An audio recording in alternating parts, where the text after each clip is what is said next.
Assalamualaikum warahmatullahi wabarakatuh. Ila hadratin Nabi Mustafa Rasulillah sallallahu alaihi wasallam wa ila arwahi abaihi minal anbiya wal mursalin wa ila arwahi jami'il qubur minal muslimin wal muslimat wal mu'minin wal mu'minat min masyariqil ardi ila magharibiha syai'illah lahumul fatihah. A'udzu billahi minasy syaithanir rajim. Bismillahirrahmanirrahim. Alhamdulillahi rabbil alamin. Arrahmanir rahim. Maliki yaumiddin. Iyyaka na'budu wa iyyaka nasta'in. Ihdinas siratal mustaqim. Siratal ladzina an'amta 'alaihim ghairil maghdubi 'alaihim.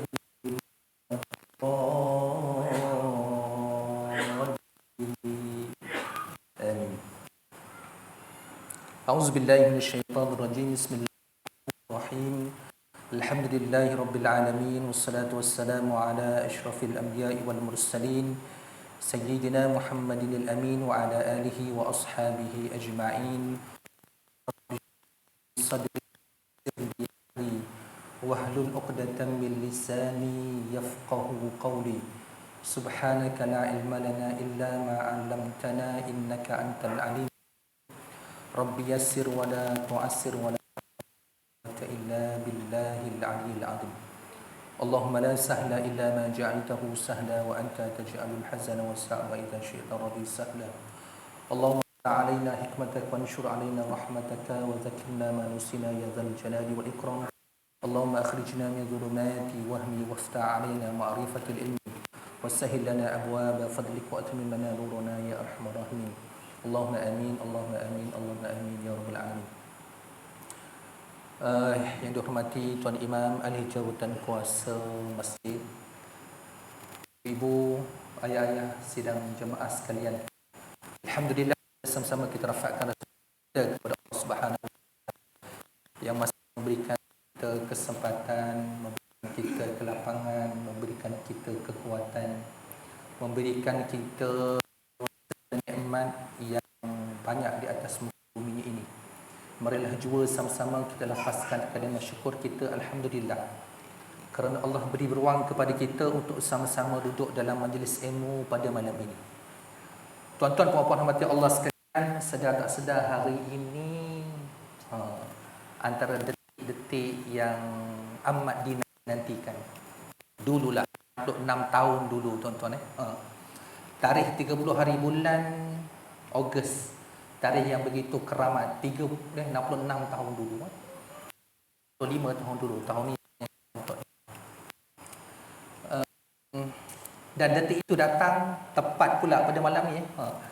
Sangka pula bila kita set timing, oh malam ni rupanya malam ambang merdeka. Kan, bila ambang merdeka ni tuan-tuan dan puan-puan kena sebut kan, kita ni ada patriotisme, gitu kan, sifat cintakan tanah air. Tuan-tuan dan puan-puan, ada beberapa perkara yang perlu juga kita sebut-sebut kepada anak-anak kita, kepada kita. Ada di hadapan saya ni, saya lihat rata-rata memang lebih berpengalaman dari saya. Saya nak ucapkan terima kasih atas pengorbanan yang tuan-tuan telah berikan. Dan inilah sebenarnya yang telah pun dibuat oleh generasi terdahulu, sehingga pada hari ini kita berada dalam keadaan yang cukup selesa, kita berada dalam keadaan cukup nyaman, kita berada dalam keadaan cukup tenteram, dan kita dapat hidup dalam suasana dan keadaan harmoni antara sesama ahli masyarakat dan kaum. Tuan-tuan dan puan-puan, tanpa pengorbanan mereka, saya kira kita tak pasti sama ada kita berada dalam situasi ini ataupun tidak. Jadi sama-samalah kita ambil peluang malam ini untuk kita sedekahkan Al-Fatihah kepada pejuang-pejuang tanah air yang telah pun kembali menemui Allah Subhanahu wa taala.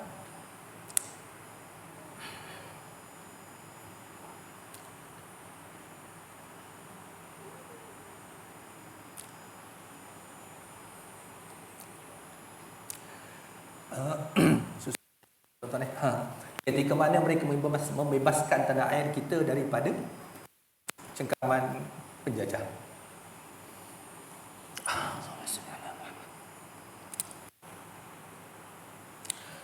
Al-Fatihah. Na'udzubillah.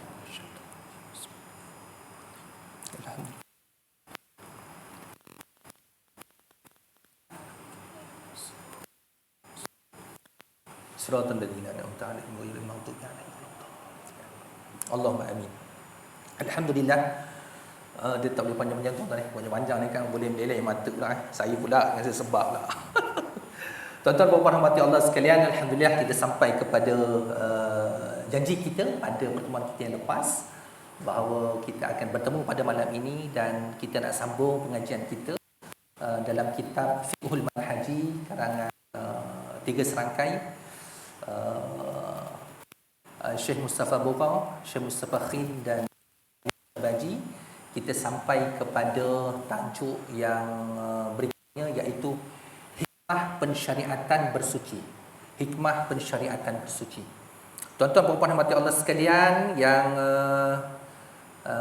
ada salinan dalam bentuk PDF kitab Fiqh Manhaji, tuan-tuan boleh buka. Kita berada di muka surat 128. Okey, qala al-musannif rahimahullah taala wa nafa'ana bi ulumihi fi daraini Allahumma amin. Hikmah pensyariatan bersuci. Islam telah mensyariatkan bersuci kerana hikmah yang banyak. Sebahagian daripadanya ialah, kita nak tengok pada ini hikmah bersuci itu apa. Kan? Dalam pertemuan kita yang lepas kita melihat dalil-dalil daripada Al-Quran dan hadis Nabi SAW tentang kepentingan bersuci. Kenapa kita dituntut untuk bersuci? Okey. Yang pertama, bersuci adalah tuntutan fitrah. Manusia cenderung kepada kebersihan dan tidak suka serta melindungi diri daripada kekotoran. Maksudnya sifat semula jadi manusia itu sukakan kepada benda yang bersih. Kan? Tidak suka benda yang kotor. Secara logiknya bila kita bangun daripada tidur, kita akan rasa tidak selesa. Kan, setidak-tidaknya bila kita gerakkan lidah kita, kita akan rasa suasana atau yang nyaman. Lebih-lebih lagi bila ada tempelan dekat gigi kita. Yang kita lupa tadi nak gosok gigi sebelum kita tidur. Kan, lebih-lebih lagi kalaulah tiba-tiba ada pula disertai dengan bau-bauan yang harum. Yang boleh menyebabkan jiran sebelah kita ataupun kawan yang tidur sebantal dengan kita kan geleng kepala dan terus lari masuk ke bilik air. So itu merupakan salah satu semula jadi manusia, di mana kita memang tak suka kepada benda kekotoran. Kan, kita akan keluar kemudian kita akan bersihkan mulut kita. Itu contoh yang paling mudah sangat. Oleh sebab Islam adalah agama fitrah, maka secara tabi'i ia memerintahkan manusia supaya bersuci dan menjaga kebersihan. So secara tabi'i dan fitrahnya kita ini dituntut dan naluri kita sebenarnya sukakan benda-benda yang bersih, benda-benda yang suci. Okey, tak percaya nanti tengok kalau kita keluar daripada masjid ini, kalau kita tengok kita terpalit dengan palitan-palitan yang kekotoran, cepat kita pergi ke paip untuk kita bersihkan. Kan, kalau ada dekat anggota badan kita pun sama, kan, kita akan pergi dekat paip untuk kita bersihkan. Ataupun kita cari alat-alat selain daripada itu untuk kita membersihkan anggota badan kita. Yang kedua, memelihara kemuliaan dan kehebatan individu Muslim. Manusia secara tabi'i cenderung kepada individu yang bersih. Manusia suka bersama-sama duduk dengannya. Manusia berasa benci, memandang rendahkan diri serta tak mahu duduk bersama-sama dengan individu yang pengotor. Ini amat jelas sekali, dan ada tuntutan yang khusus kepada muslimin dan muslimat yang ingin mendirikan solat, lebih-lebih lagi solat secara berjamaah, supaya mereka membersihkan anggota badan mereka. Mereka perlu membersihkan bukan hanya pakaian, bukan hanya anggota badan, tetapi tempat solat juga. Ini adalah benda yang dituntut di dalam Islam. Oleh sebab Islam adalah agama yang sangat mengambil berat dalam menjaga kemuliaan dan kehebatan individu yang beriman, maka Islam memerintahkan individu mukmin itu menjaga kebersihan, agar menjadi orang yang mulia dan disegani di kalangan khalayak umum. Kan? Cuba bayangkan tuan-tuan dan puan-puan, kalau kita berjalan dengan seorang yang mempunyai pakaian yang compang-camping dan berbau. Saya kira kita akan menjauhkan diri daripada mereka. Pun begitu, contoh yang paling mudah bila kita duduk ataupun ada seseorang menghampiri kita dalam keadaan yang agak mencurigakan. Itu tak baru lagi, agak mencurigakan. Kita cepat-cepat menjauhkan diri daripada mereka. Okay, ini sebelum jadi manusia. Kan? Sebab itu kalau kita lihat di dalam Islam, memang digalakkan kita berada dalam keadaan suci, bersih, malahan berbau dengan bau-bauan yang harum, menjauhkan daripada bau-bauan yang boleh mengakibatkan gangguan kepada rakan sebelah. Contoh yang paling mudah, saya sebut minggu lepas musim kita durian. Paling senang tuan-tuan pergi pasar maghrib, kemudian beli durian, kan teringin sangat makan nasi ulas 2, lupa nak kumur-kumur, terus pergi solat maghrib. Cuba bayangkan tuan-tuan dan puan kalau kita takbir. Kan? Tak ada orang takbir tutup mulut. Tak berlaku tuan-tuan. Kan? Kita takbir mesti kita buka mulut. Allah! Bayangkan berapa banyak yang keluar tu. Kan? Bau orang sebelah. Kena orang tu baru je takbir, macam mana katnya tuan-tuan dan puan? Mesti durian. Macam tu kan? Kena pula yang hantu durian, musangking. Kan? Kesian kawan sebelah kan, tak khusyuk solat dia. Begitu juga kalau yang suka makan bawang tuan-tuan. Takbir Allah masalah bau bawang, tiba-tiba macam tu. Walaupun tadinya cukup khusyuk untuk solat. Ini antara benda-benda yang biasa berlaku. Begitu juga kalau ada sebilangan daripada ahli jemaah kita yang tak suka pakai minyak wangi ataupun terlalu wangi. Dia buat juga gangguan tuan-tuan. Takbir Allahu Akbar, malaikat subuh. Beringat malaikat subuh disebut. Kan, maksudnya jenis minyak yang dipakai pun ada juga. So tuan-tuan dan puan, bila kita nak datang dalam keadaan ramai jemaah macam ni, kadang-kadang kita kena lebih, bukan kadang-kadang, kita kena lebih sensitif dengan apa yang akan berlaku. Sebab itu ada gesaan-gesaan di dalam Islam supaya kita menjauhi perkara-perkara yang boleh menimbulkan fitnah di kalangan masyarakat. Bukan sebab apa tuan-tuan dan puan, kerana bila timbul fitnah ini, banyak cakap-cakap belakang yang tidak seronok untuk kita dengar, yang boleh menyebabkan akhirnya nanti pertelingkahan, permusuhan antara sesama muslim. Wallahu a'lam. Okey, itu yang kedua, iaitu memelihara kemuliaan dan kehebatan individu muslim. Yang ketiga, memelihara kesihatan. Kebersihan adalah sebab yang amat penting untuk menjauhkan manusia daripada penyakit. Itu secara lumrahnya. Kan? Ini kerana kebanyakan penyakit yang menular di kalangan manusia adalah disebabkan oleh kekotoran. Betul ke tuan-tuan? Itu secara fitrahnya begitulah. Tapi ada satu benda yang saya nak kongsi juga malam ni tuan-tuan. Kalau perasan masa COVID-19 yang lepas, cuba bayangkan tuan-tuan yang jalan kat tepi, perasan tak ada sebilangan daripada sahabat kita, mungkin jiran kita, mungkin kenalan kita di kampung atau kampung sebelah, yang berjalan tepi-tepi tu kan, yang jalan seorang diri, kadang tak pakai baju, kadang tidur tepi jalan, tak pernah pun ambil suntikan COVID, tapi tak kena COVID-19. Ni kadang-kadang ni je lah kan. Bukan nak katalah, tapi itu kelebihan yang Allah berikan kepada dia.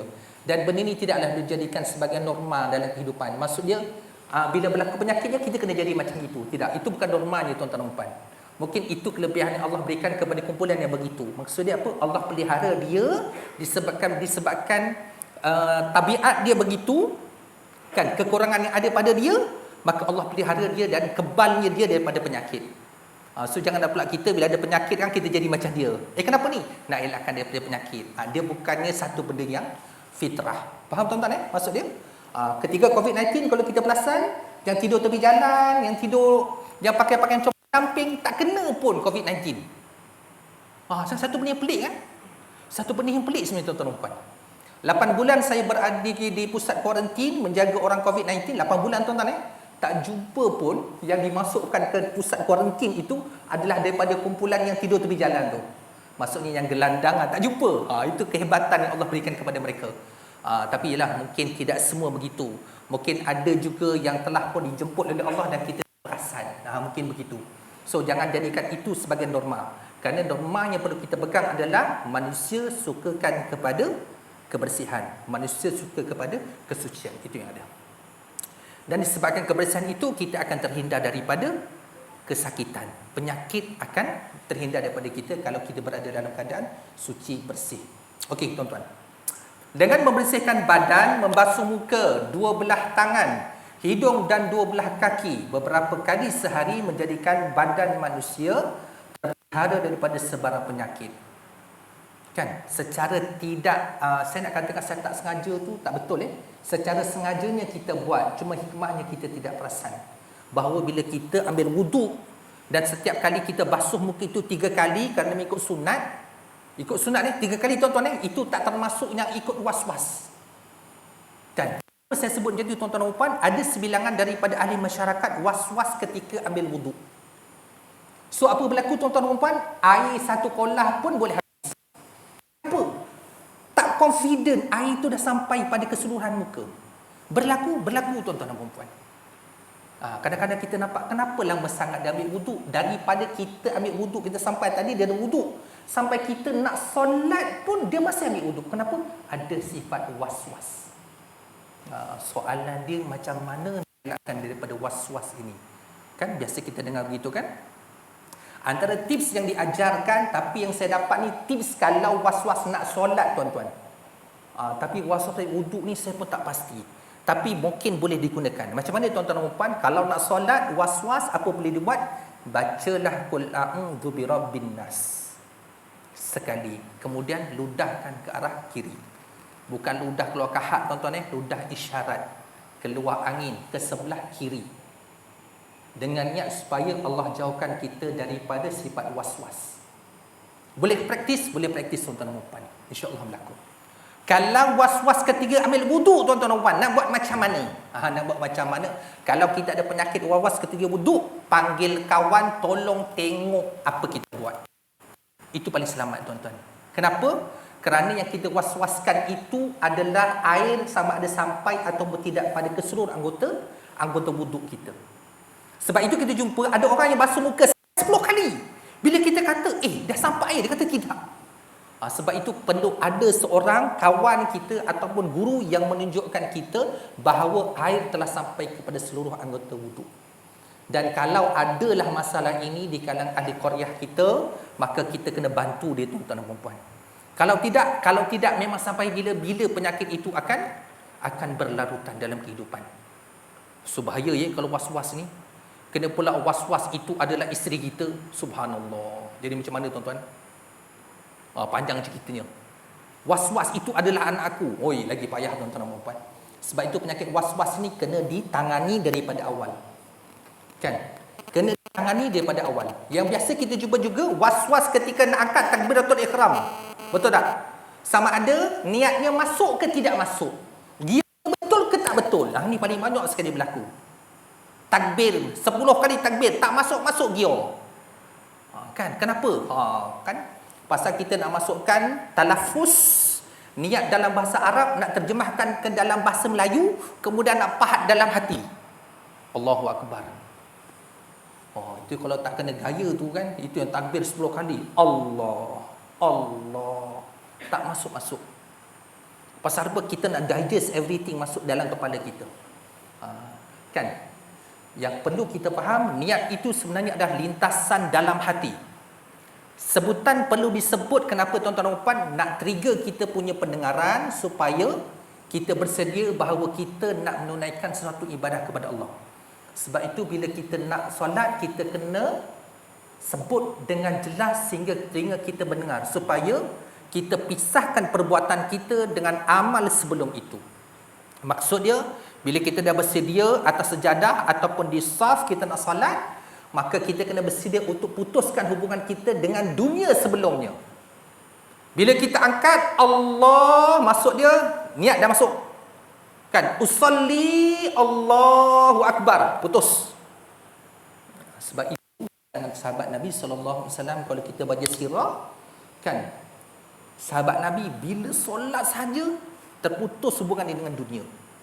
Punya khusyuknya dia ketika solat. Kan? Dan banyak lagi lah tips kalau kita nak khusyuk dalam solat ni. Kan, antaranya yang paling mudah adalah memahami bacaan yang kita sebutkan. Oh, ni kalau tanya memahami bacaan ni tuan-tuan dan puan, banyak soalan akan timbul kan? Soalan yang paling mudah, berapa ramai daripada kita dah hafal makna surah Al-Fatihah? Ustaz bukan nak buat ujian, memang tak buat ujian tuan-tuan, saja tanya. Kan, kalau kita betul-betul nak khusyuk dalam solat, kena faham. Kan, kalau tak nanti kepala kita menerawang. Imam baca Bismillahirrahmanirrahim, kita pun mula. Mula-mula okey.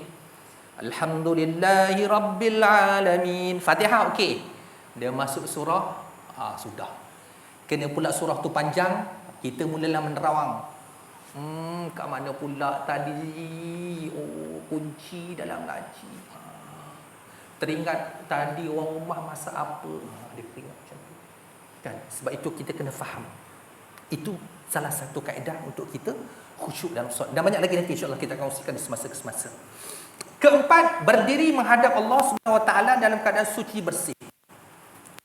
Semasa bersolat, bercakap dan bermunajat kepada Allah Subhanahu Wa Taala. Bercakap dan bermunajat kepada Allah. Maka selayaknya dia berada dalam keadaan suci zahir dan batin, bersih hati dan badannya, kerana Allah Subhanahu Wa Taala kasih kepada orang yang suka membersihkan batinnya dengan bertaubat dan membersihkan zahirnya dengan bersuci. So bila kita nak dia punya analoginya tuan-tuan dan puan, macam kita nak jumpa dengan raja lah. Kan, kita nak jumpa dengan sultan, kita nak jumpa dengan pembesar. Kan, analoginya begitu. Adakah kita nak jumpa dalam keadaan kita berada dalam kekotoran? For sure tidak kan. Kita akan cari pakaian yang paling cantik, kita akan cari minyak wangi yang paling harum, kita akan polish kasut kita paling kilat, semua paling. Sebab apa? Kita nak jumpa pembesar. Cuma dalam kes kita nak solat ni, kadang-kadang kita ambil ringan benda ni tuan-tuan. Kita ambil ringan benda ni. So from today, start daripada malam ni, cuba kita ubah. Kita ubah sama-sama. Kan? Yang penting bukan nak baru, tetapi yang penting kita nak kemas. Yang penting kita nak jadikan dia harum. Yang penting kita nak jadikan ia selesa. Yang penting kita nak jadikan dia adalah pakaian yang terbaik ketika kita menghadap Allah Subhanahu Wa Taala. Kan, cuba kita tukar dia punya cara fikir itu, supaya bila kita menghadap Allah ini dalam keadaan kita betul-betul kita nak hadap Allah Subhanahu Wa Taala. Kan, sebab itu kadang-kadang kita pun pelik, kenapalah saya ni solat dah 50 tahun. Contoh, kan? Tapi bila kita angkat tangan ni, Allah tak terima doa kita. So kita kena tengok sebenarnya. Kita kena tengok, kita kaji. Apa sebab dia? Apa sebabnya? Adakah amalan kita selama ini khusyuk kepada Allah SWT? Sempurna kepada Allah SWT? Ikhlas kepada Allah SWT? Ataupun disebutkan dalam hadis Nabi, ihsan kepada Allah SWT? Kan? Anta'budallah ka'annaka tarahu fa in lam takun tarahu fa innahu yarak. Kan? Adakah amalan yang kita buat itu memang semata-mata kerana Allah? Maksudnya kalau orang tak nampak pun kita akan buat dengan sungguh-sungguh. Ataupun kena tunggu orang datang baru kita nak buat amal itu. So yang itu kita kena tengok. Buka. Kan? Duduk termenung. Bangun 2-3 malam. Cuba kita renung diri kita. Apa lagi yang kurang? Ya Allah, apa lagi yang kurang ya Allah? Cuba kita tanyakan. Kan, jarang kita kan, yang kita selalu tanyakan, ya Allah, bila kau nak bagi ya Allah? Itu biasa kita tanya. Kan, angkat tangan, ya Allah, bila nak bagi ya Allah? Bila nak bagi? Itu yang kita selalu tanya. Tapi yang kita jarang tanya kepada Allah, Allah, apa lagi yang kurang yang aku boleh tambah baik ya Allah? Itu kurang. Kita tak tanya begitu tuan-tuan. Kan, sama analoginya kalau kita makan tuan-tuan. Kalau kita makan semata-mata nasi dengan kuah, sedap tak tuan-tuan? Kurang selera kan? Kena ada lauk je. Kena ada lauk. Lauk pula kena tengok masak apa. Kalau tiap-tiap hari lauknya kita goreng, agak-agak lalu tak tuan-tuan dan puan? Rasa bosan juga ke tak? Kadang-kadang kena sambal juga. Kan? Lauk pula tengok, kalau ikan je rasa macam bosan juga kan? Esok nak ayam, lusa nak daging. Itu analoginya tuan-tuan. Kan? Kita nak tambah pula dengan aksesori yang lain. Kan? Kalau sayurnya kena warna-warni, bukan hijau nampak boring. Kan kalau putih ni nampak pucat ya, putih togi tuan-tuan dan puan, nampak pucat je kalau togi ni tuan-tuan kadang-kadang nak letak carrot, nampak sikit ada warna orange, kena letak cili merah, nampak ada merah sedikit. Letak brokoli ada hijaunya kat situ. So kalau makan kita warnakan dengan begitu, sebenarnya ibadah kita juga kita kena lebihkan lagi tuan-tuan. Maksudnya macam mana? Jangan hanya berpada dengan amalan yang wajib saja. Kan? Yang kita nak minta ni banyak, tapi amal kita satu benda je, yang wajib aja. Yang wajib itu pun 5 waktu je kita buat. Kan? Alhamdulillah 5 waktu. Alhamdulillah Ustaz 5 waktu kita buat. Ya betul tuan-tuan dan puan, 5 waktu kita buat. Tapi cuba kita tambah 5 waktu itu dengan amalan sunat. Yang paling mudah apa dia tuan-tuan dan puan? Solat sunat rawatib. Solat sunat mengiringi solat wajib. Kan? 2 rakaat sebelum subuh, 2 rakaat dan 2 rakaat sebelum zuhur, 2 rakaat sebelum asar, 2 rakaat dan 4 rakaat selepas maghrib, 2 rakaat dan 2 rakaat selepas isyak. So kalau kita campur-campur, itu baru solat sunat rawatib. Nak tambah dengan apa lagi amalan yang mudah tuan-tuan dan puan? Zikir. Kan? Kenapa kita perlu berzikir? Ala bi zikrillahi tatma'innul qulub. Kalau kita rasa gundah gulana, berzikirlah kepada Allah. Kenapa? Tidakkah dengan mengingati Allah itu dia akan jadikan diri kita tenang, tenteram. Tuan-tuan tenang, tenteram. Oh, ada ke? Ada betul. Ada satu kisah yang disampaikan kepada saya oleh seorang rakan. Cerita dia, ada seorang sahabat saya ni, dia berkawan dengan kawan yang seorang ni Chinese dekat pejabat dia dekat KL tuan-tuan dan puan. Satu ketika kawan yang Chinese jumpa dengan dia. Jumpa dengan dia kata, nama dia Fakar. Fakar, I nak minta tips dengan you lah. Kenapa dia kata? Pasal mak I ni selepas ayah nak ayah sakit ni, mak dia meracau, dia kata. Mak saya dia meracau. So boleh tak you datang rumah I, you tolong tengokkan, dia kata. So kawan saya Fakar ni, Fakaruddin nama dia ikutlah kawan dia ni. Pergi kat Pahang, rumah kawan tu kat Pahang, pergi kat Pahang. Bila pergi kat Pahang, dia pergi ziarahlah kepada ayah kawan ni tengah sakit.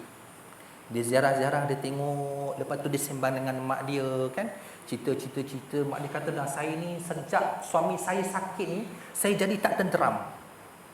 Rasa gelisah, rasa keluh kesah, tak tahu nak buat apa. So ketika itu, dahsyat dah. Sekejap je. Tak apa, kita pakai cerita ni. So ketika itu dia teringat satu benda je tuan-tuan dan puan. Apa dia? Ala bi zikrillahi tatma'innul qulub. Cuma dia terfikir, dia kata hadis tadi kan, tidakkah dengan mengingati Allah hati menjadi tenang. Ni nak cerita, nak bagi zikir kepada seorang yang bukan beragama Islam. Sudah dia kata, nak bagi apa? Nak bagi apa ni? So dia kata kepada ni, tak apalah, dia kata dia jumpa dengan mak kawan tu, lepas tu cakap.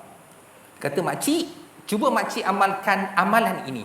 Dia bagi zikir. Apa dia? Allah, Allah, Allah. Itu je. So makcik ni pun cuba amalkan tuan-tuan dan puan. Dia amal. Lepas sehari dia rasa tenang, lepas sehari dia rasa tenang.